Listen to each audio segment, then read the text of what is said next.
다 같이 사도신경으로 신앙 고백하심으로 주일 예배 하나님 앞에 드리시겠습니다. 나는 전능하신 아버지 하나님 천지의 창조주를 믿습니다. 나는 그의 유일하신 아들 우리 주 예수 그리스도를 믿습니다. 그는 성령으로 잉태되어 동정녀 마리아에게서 나시고 본디오 빌라도에게 고난을 받아 십자가에 못 박혀 죽으시고 장사된 지 사흘 만에 죽은 자 가운데서 다시 살아나셨으며 하늘에 오르시어 전능하신 아버지 하나님 우편에 앉아 계시다가 거기로부터 살아있는 자와 죽은 자를 심판하러 오십니다. 나는 성령을 믿으며 거룩한 공교회와 성도의 교제와 죄를 용서받는 것과 몸의 부활과 영생을 믿습니다. 아멘. 다 같이 찬송가 91장 찬송하시겠습니다.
이 시간 우리 잠깐 기도하는 시간 같습니다. 예배를 위해서 또 성도를 위해서 또 교회와 나라를 위해서 우리 이 시간 잠깐 기도하는 시간 같습니다.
주님, 이 시간 주님만을 의지합니다.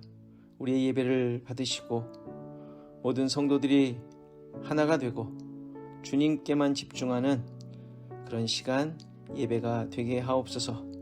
각 사람의 마음에 찾아오시고 주님의 뜻을 깨닫고 항복하는 예배가 되게 하옵소서. 예수 그리스도의 이름으로 기도하옵나이다. 아멘. 다 같이 이 시간 하나님의 말씀 보십니다. 마태복음 14장 22절에서 36절 말씀입니다. 마태복음 14장 22절에서 36절 말씀, 우리 다 같이 한 목소리로 봉독합니다. 시작. 예수께서 즉시 제자들을 재촉하사 자기가 무리를 보내는 동안에 배를 타고 앞서 건너편으로 가게 하시고 무리를 보내신 후에 기도하러 따로 산에 올라가시니라. 저물매 거기 혼자 계시더니 배가 이미 육지에서 술이나 떠나서 바람이 거스름으로 물결로 말미암아 고난을 당하더라. 밤 사경에 예수께서 바다 위로 걸어서 제자들에게 오시니 제자들이 그가 바다 위로 걸어오심을 보고 놀라 유령이라 하며 무서워하여 소리 지르거늘 예수께서 즉시 이르시되 안심하라. 나니 두려워하지 말라. 베드로가 대답하여 이르되 주여, 만일 주님이시거든 나를 명하사 물 위로 오라 하소서 하니 오라 하시니 베드로가 배에서 내려 물 위로 걸어서 예수께로 가되 바람을 보고 무서워 빠져가는지라. 소리질러 이르되 주여, 나를 구원하소서 하니 예수께서 즉시 손을 내밀어 그를 붙잡으시며 이르시되 믿음이 작은 자여 왜 의심하였느냐 하시고 배에 함께 오름에 바람이 그치는지라.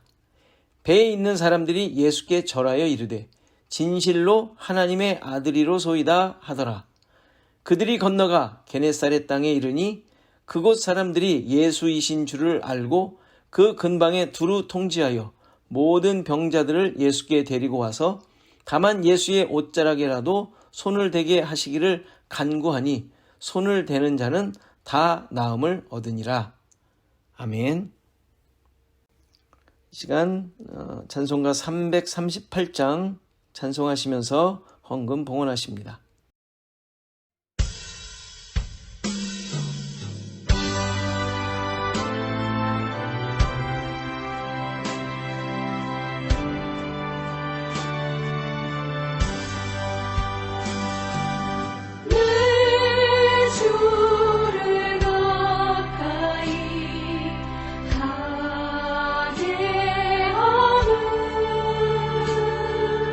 진짜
같이 이 시간 교회 소식 나누겠습니다. 자, 아직 교회가 개방하지 않아서 비대면 예배를 드리고 있습니다. 여전히 여러분들의 삶 가운데 주님과 동행하는 삶, 말씀이 중심된 삶이 되도록 힘써 주시기 바랍니다. 자, 5월부터 새로운 책으로 우리가 이제 나눔을 갖습니다. 성경 공부지만 책을 가지고 북 쉐어링을 하면서 우리가 서로 교제하는 시간입니다. 원하시는 분들은 말씀해 주십시오. 내가 누구인지 이제 알았습니다. 라는 책인데요. 참으로 우리에게 필요하고 기본적인 신앙의 모습을 돌아보게 하는 책입니다. 저한테 말씀해 주시면 됩니다. 자, 그리고 우리 김한철 장로님, 김영옥 권사님을 위해서 기도해 주십시오. 지금 치료 중이고요. 항암 치료 6번째를 마치셨는데 잘 감당하시고 계시답니다. 계속 기도해 주시기 바랍니다. 그리고 우리 최영숙 집사님 잠깐 출타 중이신데 잘 보내실 수 있도록 기도해 주시면 좋겠습니다. 자, 성경 읽기 열왕기하가 이제 이번 주에 끝나네요. 그리고 이제 요한계시록을 보게 될 터인데 한 2년 전쯤에 우리가 했죠. 그래도 이제 이렇게 한 장씩 읽는 것으로 다시 보도록 합니다. 여러분들 잘 따라와 주시면 감사하겠습니다. 우리 잠깐 기도하고 말씀 보십니다. 주님, 오늘도 우리와 함께 하시고 주님께서 주시는 평강을 맛보게 하옵소서. 서로를 돌아보게 하시고 이 시기에 우리의 마음과 관심과 사랑이 더 강력하게 드러나도록 도와주시고 힘들 때일수록 주님과의 관계가 더 돈독해지고 교회의 모습을 잘 세워가도록 우리를 붙잡으시고 인도하여 주옵소서. 드리는 예물에 주님께서 친히 역사하시고 주님의 사랑과 능력과 살아계심만 드러나게 하옵소서. 말씀으로 함께 하시고 우리의 실체를 보고 우리의 실체가 드러나고 그리고 오직 주님만으로 채워지는 시간 되게 하옵소서. 예수 그리스도의 이름으로 기도하옵나이다. 아멘. 오병이어는 예수님께서 누구신지를 알게 하는 표적임을 살펴보았죠. 무리들은 예수님의 능력을 보고 자신들을 살려줄 구원자로 착각했지만 이러한 인간적인 기준과 욕구를 깨뜨리고 진짜 생명을 얻고 하나님 나라의 은혜를 입는 것은 오직 예수님만으로, 예수님의 인도하심과 함께 하심으로, 또 그리고 예수 그리스도의 십자가의 죽음으로만 가능하다는 것을 보여주신 것이죠. 이 모습은 광야에서 애굽적인 기준과 삶을 깨뜨리고 오직 하나님의 주시는 만나, 말씀, 또 하나님의 인도하심과 채워주심으로만 살아야 할 존재임을 배우도록 하신 것과 같습니다. 육신의 욕구, 또 현실적인 만족이 기준인 세상의 삶에서 예수 그리스도로 말미암아 사는 것이 어떻게 사는 것인지를 배우는 것이 신앙생활이죠. 예수님을 믿고 쫓는다고 하지만 그 목적과 이유를 깊이 생각하지 않는 경우가 허다하죠. 왜 예수를 믿는가? 무엇을 얻고자 함인가? 이런 질문은 우리가 계속해야 합니다. 아무 생각 없이 신앙생활을 하다 보면 언제부턴가 나도 모르게 나를 중심으로 또 내가 주인이 되어 살아가고 있음을 발견하게 됩니다. 하나님을 떠난 죄인의 삶이 본성이기 때문에 그래요. 이 사실을 깨우친 사건이 오병이어 기적 사건이죠. 무리들은 그저 예수님을 쫓아다닌 거예요. 별 생각이 없었을 수도 있죠. 예수님께서 그들을 보시고 불쌍히 여기셨고 병자들을 고쳐주셨다는 사실이 바로 예수님을 쫓는 이들의 모습이 어떠했는지를 잘 설명해 주는 것이죠. 보통 15,000명 이상이었을 것으로 보는데요. 남자들만, 그것도 군대에 나갈 사람들 수지 않습니까? 그 남자들만 5,000명이었으니까 그 외에 수많은 어린이부터 여자들, 나이 드신 분들까지 합친다면 15,000명 이상이 되었을 거라고 보는데요. 그들이 그 넓은 곳에서 예수님께 관심을 갖기보다는 무리들이 목자 없는 양과 같은 모습으로 다녔던 거예요. 생각해 보십시오. 예수님 주위 가까이 있는 사람이나 예수님의 목소리를 들었을 것이고, 그 뒤에 뭐 15,000명이니까 어마어마하지 않습니까? 그 뒤에 있는 분들은 뭐 글쎄요, 말씀을 제대로 들었을까요? 어쨌든 그들의 모습이 목자 없는 양들처럼 다녔던 것이에요. 불쌍했고 그들에게 어려운 자들을, 또 병이 있는 자들을 예수님께서 고쳐주셨던 것이죠. 아마 이 오병이어 사건이 일어날 때 먹을 것을 이렇게 나눠줄 때도 이게 무슨 떡인가, 무슨 음식인가 아마 의아해하며 그냥 앉아 있었을 수도 있습니다. 뭐 안지란히 앉았고, 또 제자들이 뭐 이렇게 돌아다니면서 나눠주니까 뭐 저도 달라고 하며 서로 별 생각 없이 받았을 수도 있습니다. 지금 그것이 예수님의 살과 피를 준다, 먹고 마시는 것이라고 생각했을까요? 그렇지 않았습니다. 그런데 더 큰 문제는 무엇입니까? 이러한 예수님의 구원 역사에 동참했던 제자들까지도 제대로 이해하지 못하고 있었다는 사실이죠. 오늘 본문 22절을 보면 예수님께서 무리를 보내는 동안 제자들을 재촉하셔서 배를 태워 앞서 건너편으로 가게 하셨다고 합니다.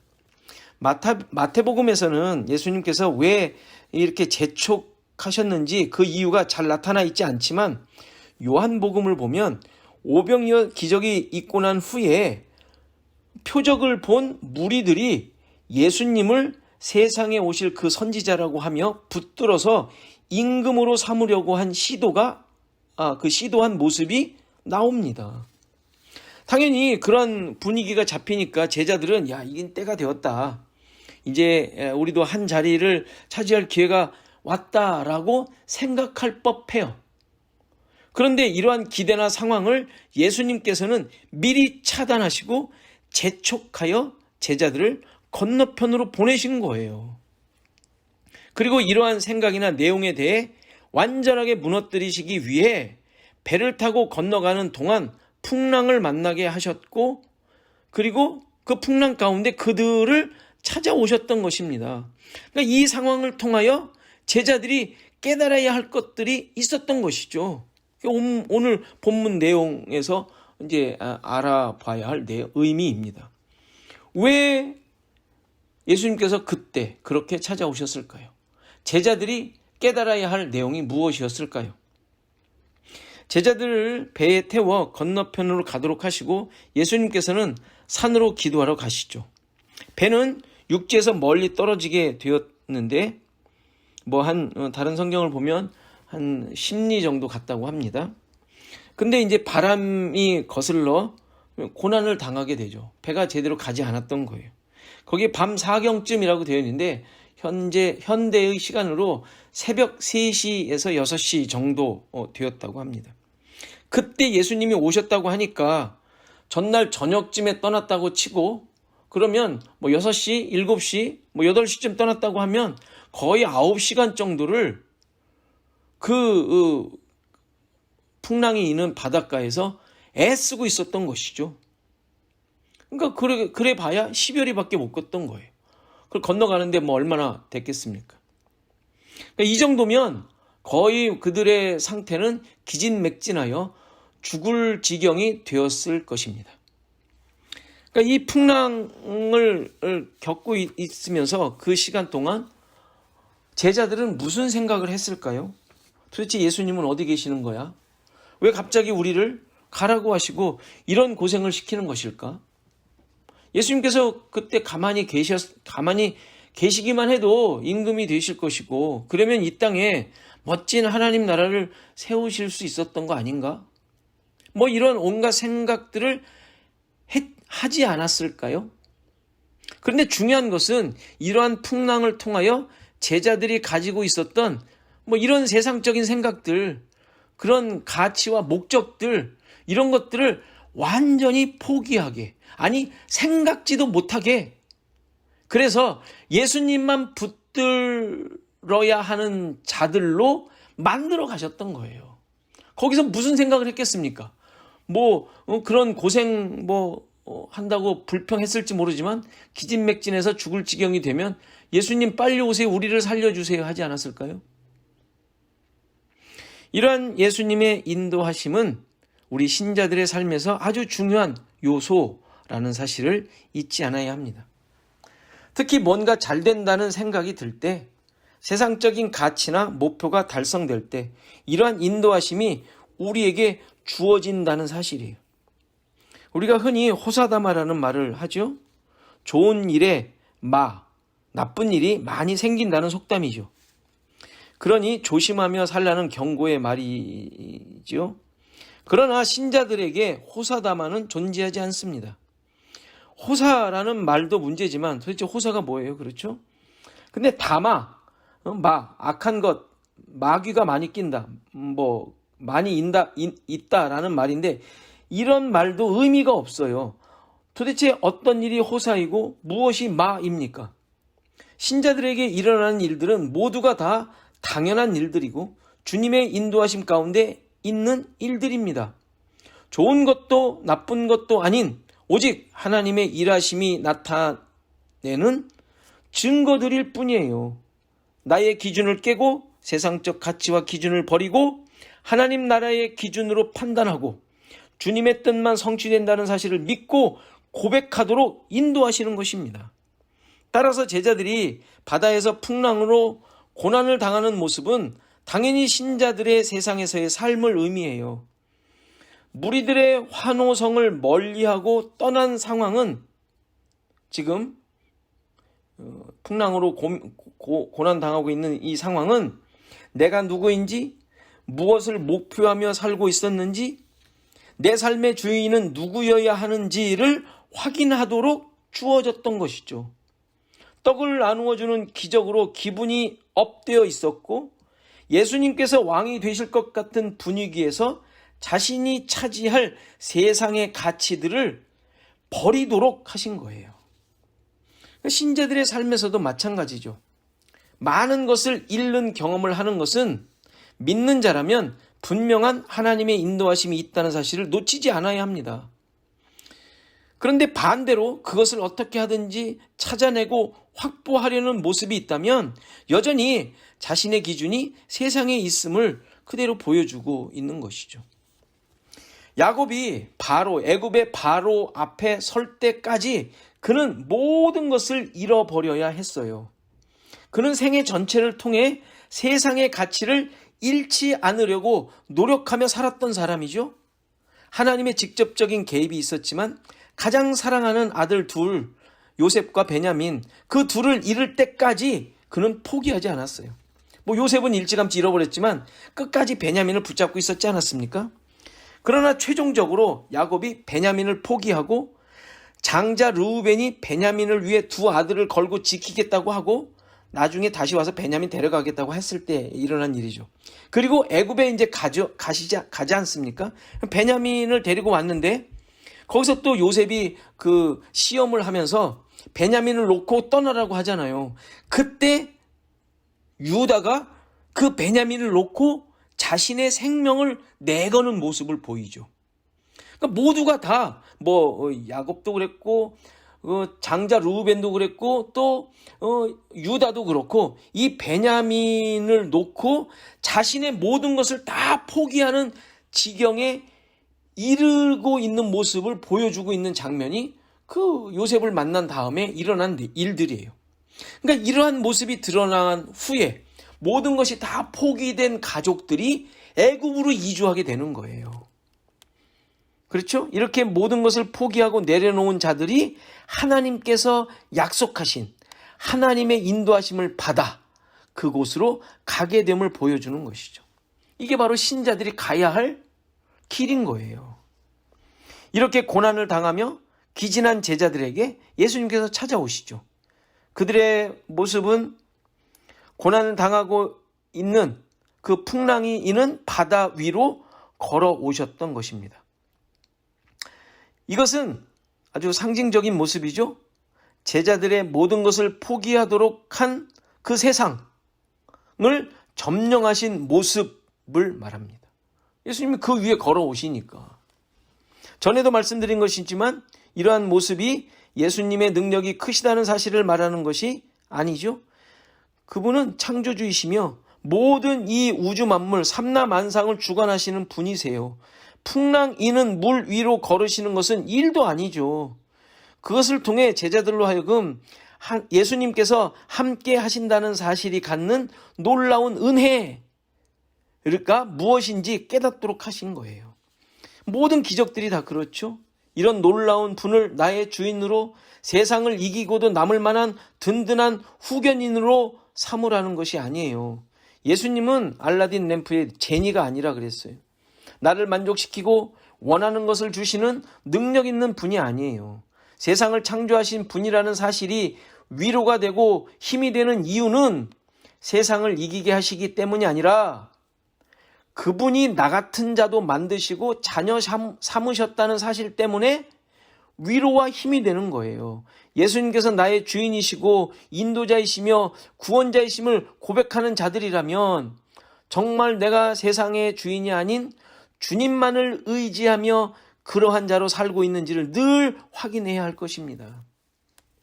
예수님께서 고난 중에 있는 제자들에게 오시자 그 제자들이 유령이라 하며 무서워 소리를 지르죠.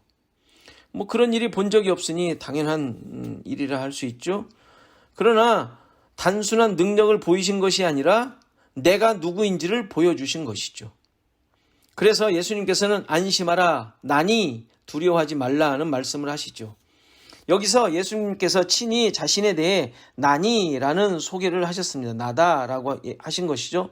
이 말씀은 얘들아 나야, 너희 선생인 나란 말이야 라는 본인 차원에서 하신 말씀이 아닙니다. 여기서 나니라는 말의 원어, 헬라어는 에고 에임이라고 하는데요. 굳이 이 말을 번역하면 나는 나다라는 말입니다. 이 표현은 출애굽기에서 모세에게 하나님께서 나타나셔서 자신의 이름을 가르쳐 주셨죠. 나는 스스로 있는 자니라 라고 모세가 이제 물을 때 대답하신 이름입니다. 그리고 그것을 그 이름의 말을 헬라어로 옮긴 것이죠. 그러니까 고유 명사예요. 그런데 예수님께서 이 이름으로 자신을 표현하신 것입니다. 그냥 나야 나, it's me, 나 모르겠어 라고 하시면 되는데 굳이 이 하나님의 이름으로 대답하신 것인데 그 이유가 무엇입니까? 세상의 삶과 기준과 가치를 포기하도록 한 제자들에게 예수님이 누구신지, 어떤 분이신지, 그와 함께 있는 너희들은 누구인지를 깨닫도록 하시기 위해 하나님이심을 굳이 드러내신 것입니다. 너희들이 세상을 다 잃고 포기하고 온갖 고난 가운데 살고 있지만 세상을 창조하신 하나님께서 지금 너희와 함께 있다는 사실이 훨씬 더 크고 좋은 가치를 갖는 것임을 고백하도록 하신 것입니다. 신자들의 고백 역시 그래야 합니다. 실제 그런 자들이고요. 이렇게 예수님에 대해 깨닫도록 하시자 베드로가 대답합니다. 만일 주님이시거든 나를 명하여 물 위로 오라 하소서라고 부탁합니다. 단순히 물 위에서 걸어보고 싶은 호기심에서 부탁한 것은 아닐 것입니다. 그는 지금 하나님이신 예수님을 의지하는 모습에 대해 시범을 보이고 있는 것이에요. 미심쩍은 부탁이었지만 예수님께서는 오라고 하셨고 그를 의지하여 그는 물 위를 걷는 놀라운 경험을 하게 됩니다. 베드로도 세상을 밟고 일어서므로 세상이 그를 침몰치 않는 상황을 경험한 것이에요. 단 예수님의 말씀을 의지하였을 때만 그런 것입니다. 30절을 보니까 그가 바람을 보고 무서워 빠져갔다고 합니다. 결국 세상의 염려와 공격에 그의 신뢰는 무너져 버린 것이죠. 결국 주님을 의지하여 건짐을 받았지만 믿음이 작은 자여 왜 의심하였느냐는 책망을 듣게 됩니다. 그러나 이러한 상황을 경험한 제자들은 예수님께 절하며 진실로 하나님의 아들이로소이다는 고백을 하게 됩니다. 드디어 제자들이 예수님을 하나님의 아들로 고백한 것입니다. 에고 에이미, 예수님의 하나님이심, 창조주이심을 깨닫게 된 것이죠. 이 사건을 통하여 예수님께서 목적하신 내용이 바로 이것입니다. 예수님에 대한 고백을 하도록 하신 것이죠.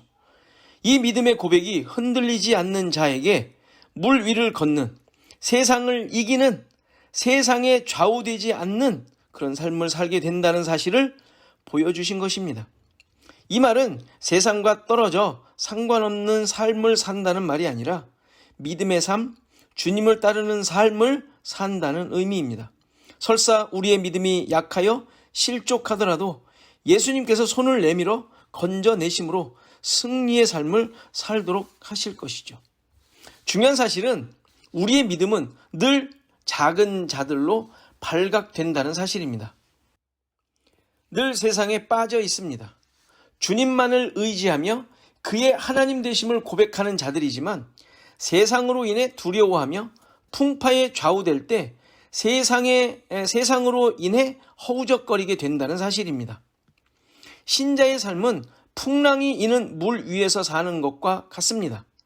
베드로에게 오라고 하신 대로 물 위에서 걸어가는 것입니다. 세상 속에서 사는 삶을 말하죠. 그런데 실제 삶은 어떻습니까? 빠졌다가 나왔다가 들어갔다 나왔다 하는 삶이 계속되고 있는 것처럼 보입니다. 신자는 원래 물 위에서 걷는 자들인데, 적어도 물 위로 건져진 존재인데 다시 그 속으로 들어가는 모습을 경험하고 있는 것입니다.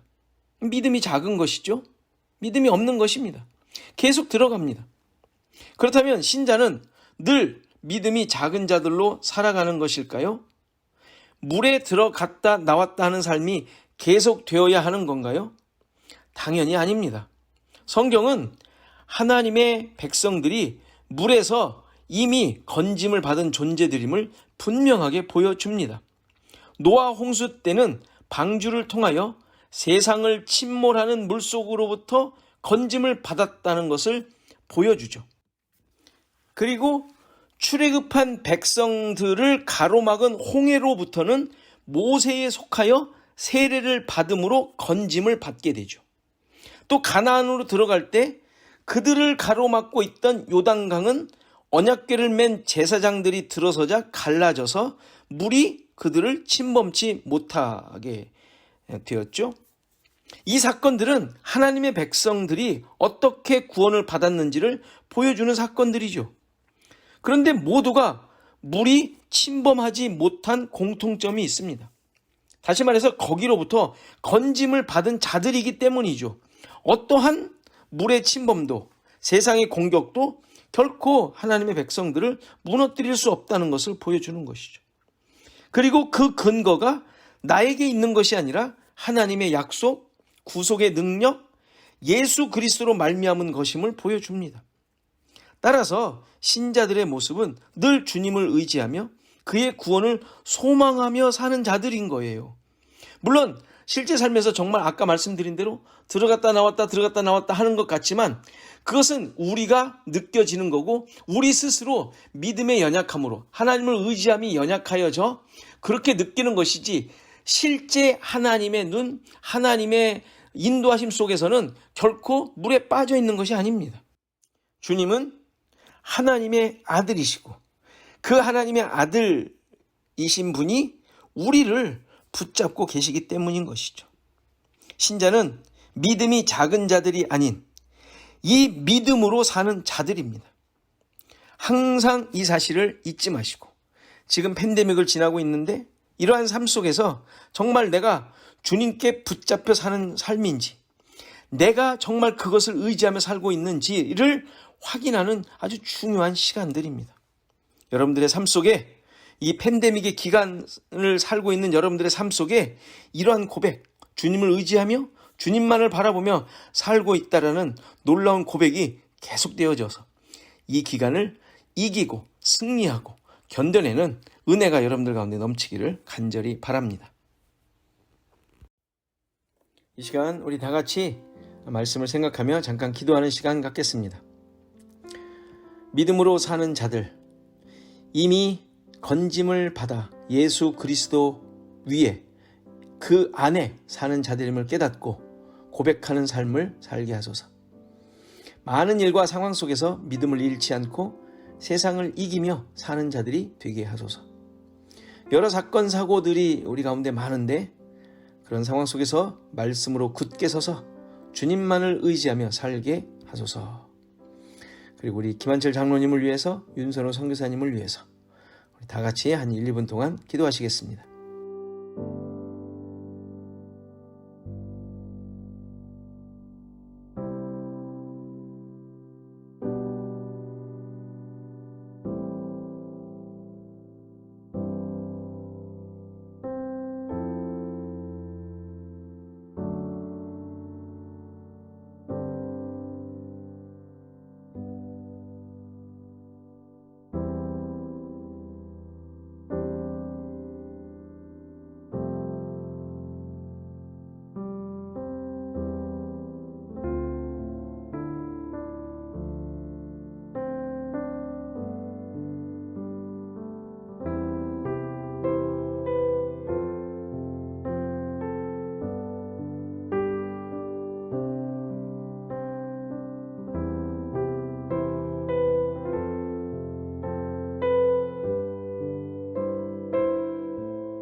하나님 아버지 감사합니다.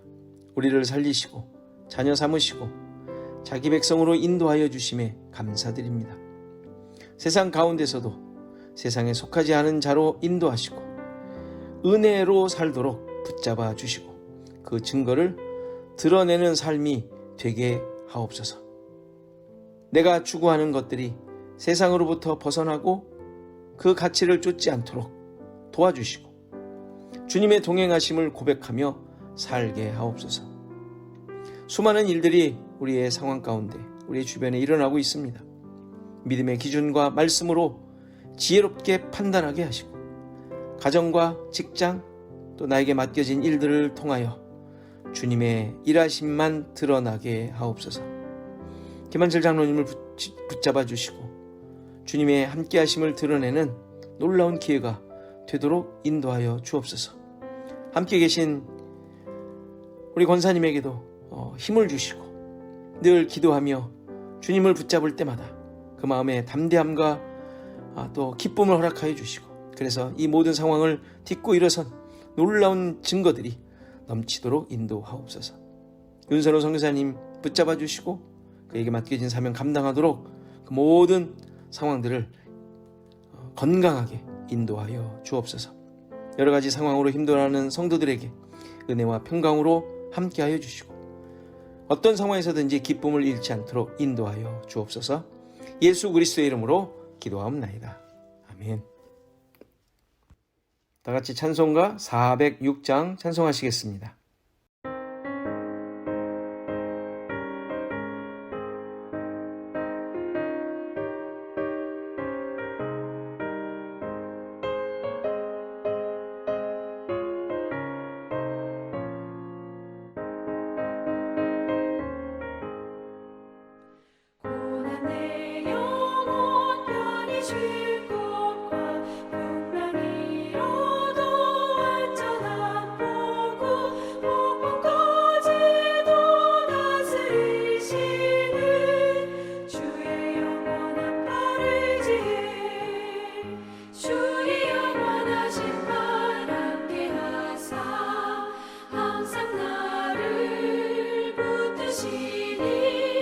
어느 곳에 가든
이제는 예수 그리스도의 은혜와 하나님의 크신 사랑과 성령의 감화, 감동, 교통하시며 함께하심이 오늘 예배한 모든 성도들 머리머리 위에, 저들의 생업과 가정과 자손 대대 위에, 시애틀 주언약 교회 위에 이제부터 영원토록 함께 계실지어다.